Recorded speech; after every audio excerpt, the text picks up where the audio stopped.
Peace, peace, peace. How you doing? I hope that you're okay. I hope your mental health is intact. And I hope that you're happy. We back at it again. Today, we're going to talk about the controversy surrounding the 4th of July and the 250th anniversary of this country of ours. Now, you having a lot of debate online, even in the news, podcasts. Everybody's talking about America's 250th birthday. And should Black Americans be celebrating? Well.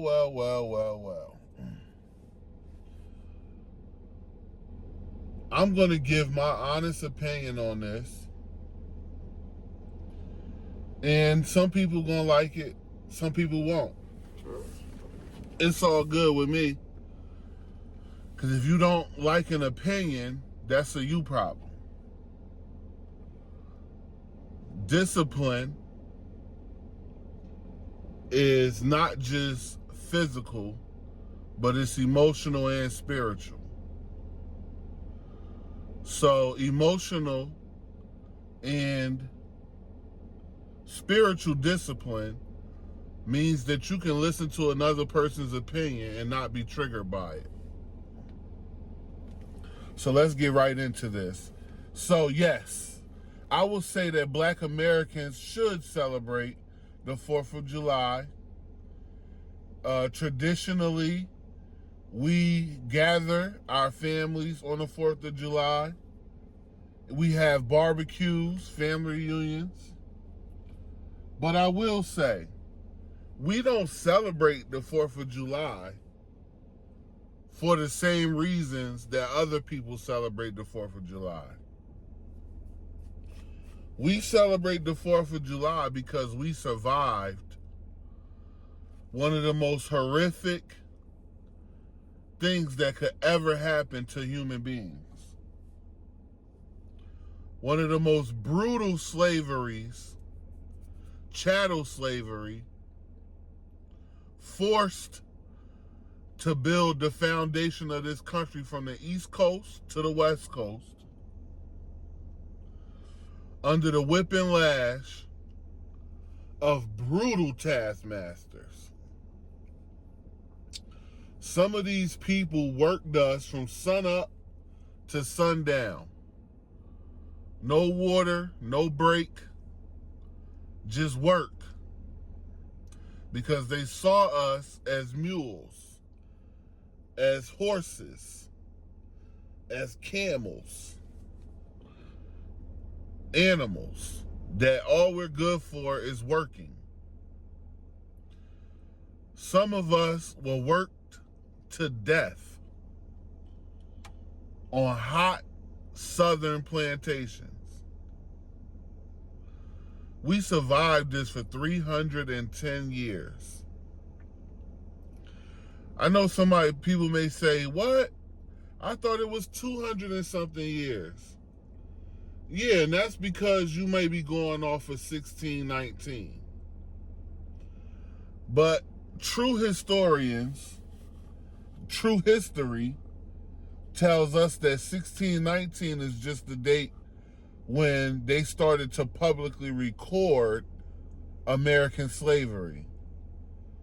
But American slavery started here in 1555. And that was not the first Black people who came here from overseas. The first Black people who came here from overseas, they were not slaves. They came with, I believe, the Spanish in 1492. And these are the ones, because some went to the Caribbean, some wound up down in Southern America, Mexico, and some arrived here in America, and they had Black people with them who were Moors. And obviously the Moors had been here because they were used as translators to be able to talk to and communicate with the indigenous populations. So to be able to communicate with the indigenous people here, you had to know their language. How did the people that came here with the Spanish in 1492 know the language of the indigenous peoples in the Americas? Do your research. Do your due diligence. It's time to learn. We as Black Americans, we need to know these things. We can't be ignorant our whole lives. So, the big question is, why is Black people celebrating the 4th of July and America's 250th anniversary? And it's because we have pride in ourselves as human beings. We have pride in the fact that we were enslaved 250 years ago here. We came out of slavery. We survived lynching. We survived brutal treatment, all kinds of discrimination and horrible treatment from the so-called dominant society for hundreds of years. We still survived it up to this day. We still take pride in who we are as a people. We did not flee. We didn't run to another country. We stayed here. We fought for our rights. We fought for equality in this country, equal pay, due process, equal. Even though we are not fully equal to the so-called dominant society, we have gains that makes us the richest Black people on this planet.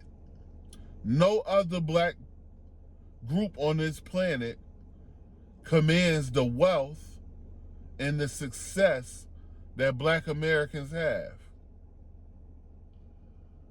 We have a $2 trillion spending power, which when the dominant society tells us these things, we need to look carefully into it, because they're not going to tell us the truth. A person who will not teach you right is not going to treat you right. So we have to look into these numbers. They say our population is between 44 and 48 million Black Americans. But one of my brothers brought out something from the Epstein files. And in these Epstein files, it was a email string that was being sent around from people that was with Epstein and another group of Caucasian men. And in this Epstein file, they were talking about the Black vote and the power of the Black vote, and how we have more power with our vote than we know, because our population is about 70 million. I'm going to say that again. This economist lawyer, who's a white, I believe, ish man,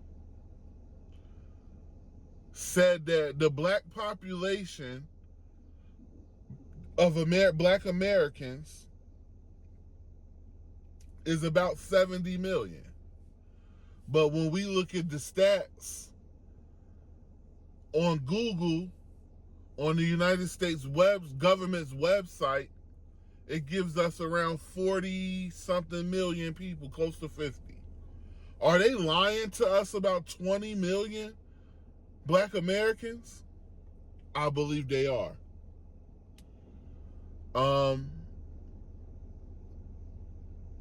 We have so much influence in this world.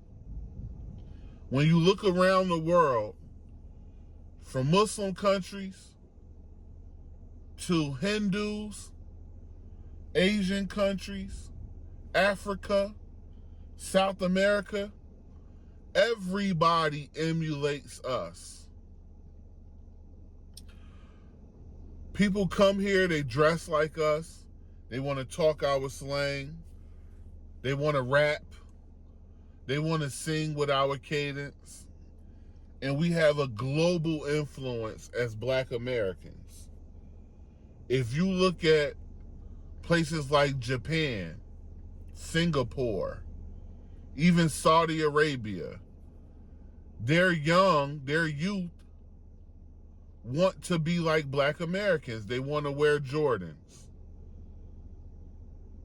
They want to rap. They want to wear their hats to the back like us. We are the most influential Black people on this planet.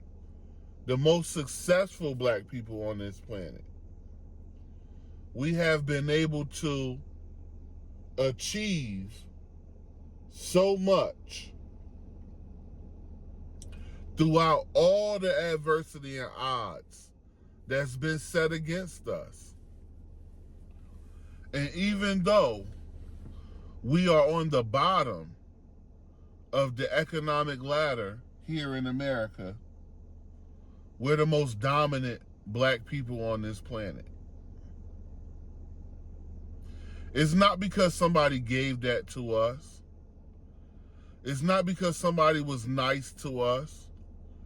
It's because we have the Spirit of God in us to fight against oppression.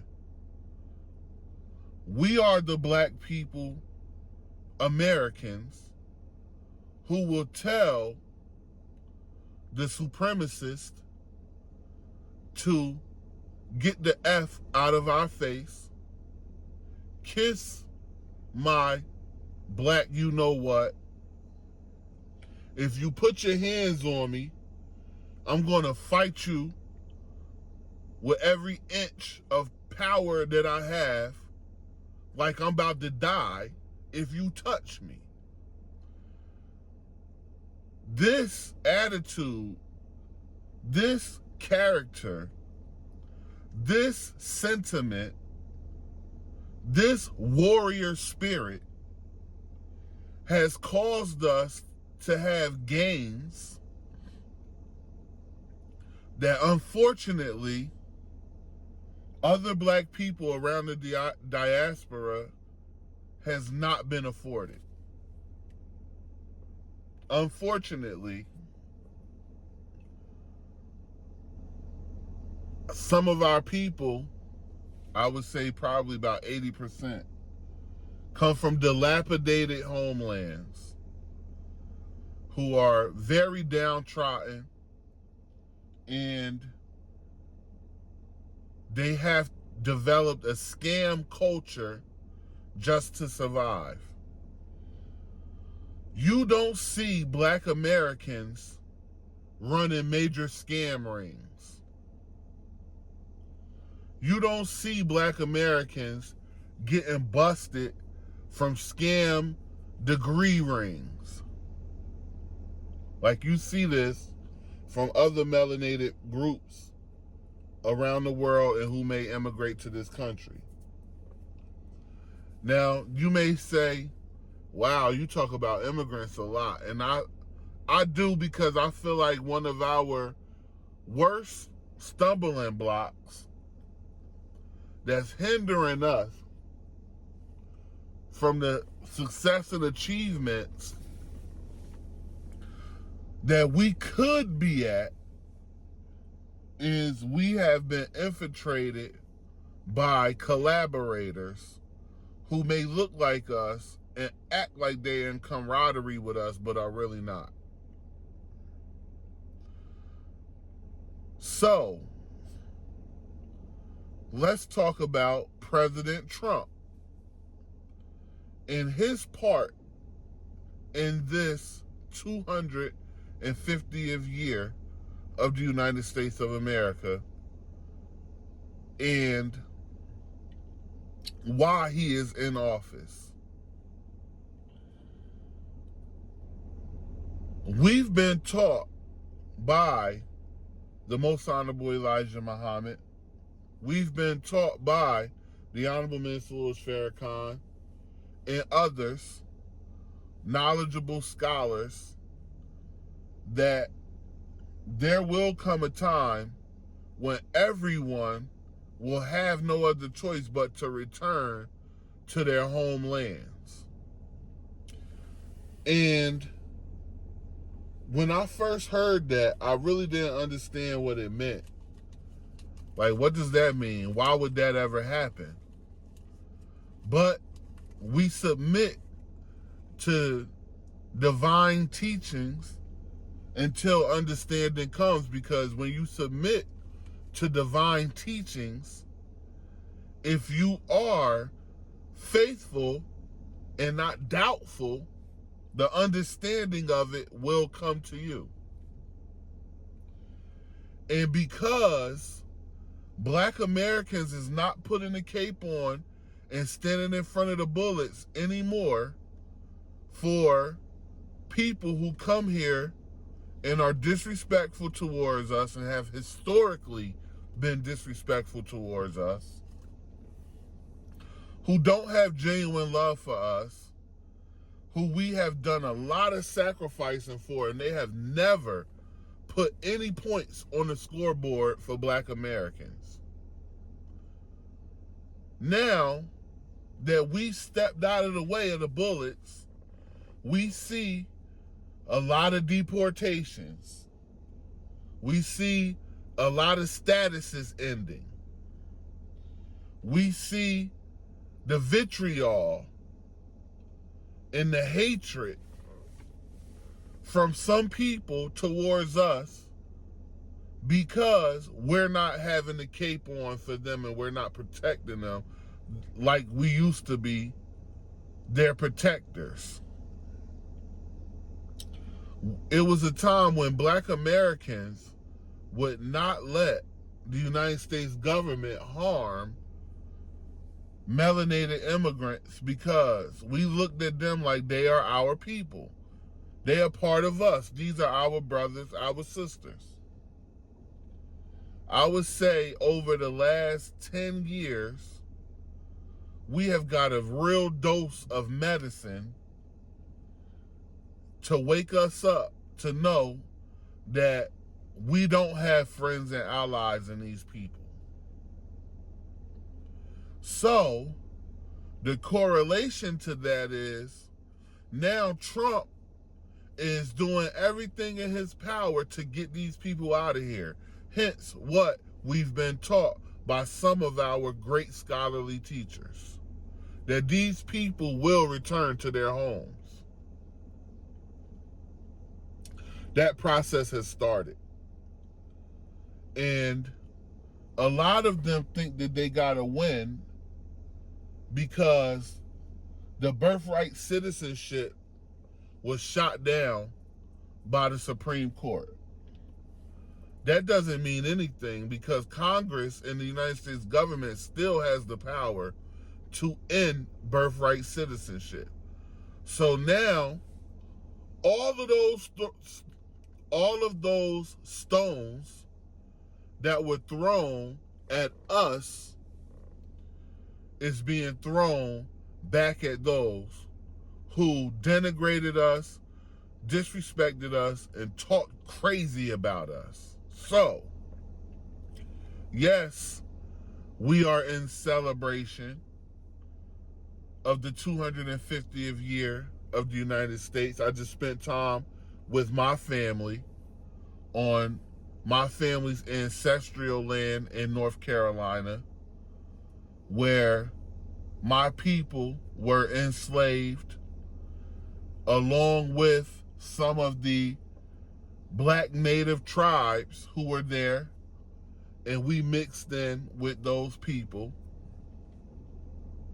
So we have indigenous blood, we have black blood from slavery and Africans, and like I said in the previous video, we also have blood from the masters who raped our women and mixed their blood with us and then put their children on the plantation. I will never live that down. It is extremely diabolical.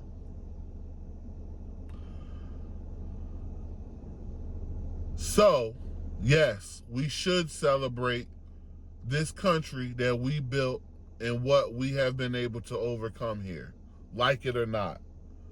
I hope that you're happy. I hope that your mental health is intact. And I hope that you are okay. And you're going to be okay. Peace.